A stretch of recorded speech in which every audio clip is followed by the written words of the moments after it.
Hey guys, it's Matt Monday again. I'm back with my sample part, and today we're going to talk about minimum wall thickness. So as you can see, here are some different walls printed. This one is 0.5 millimeters and this one is 3 millimeters. And 0.5 millimeters, that's sort of, your low end range when it comes to your wall thickness. However, typically you can print down to 0.2 millimeters if your system does allow it. So this typically depends on what's your minimum laser spot size.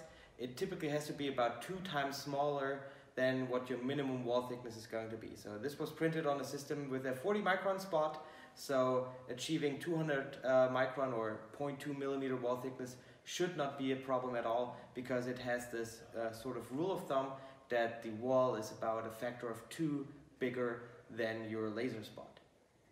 And yeah, that's it for today. I hope this tip was helpful, and I see you guys next week.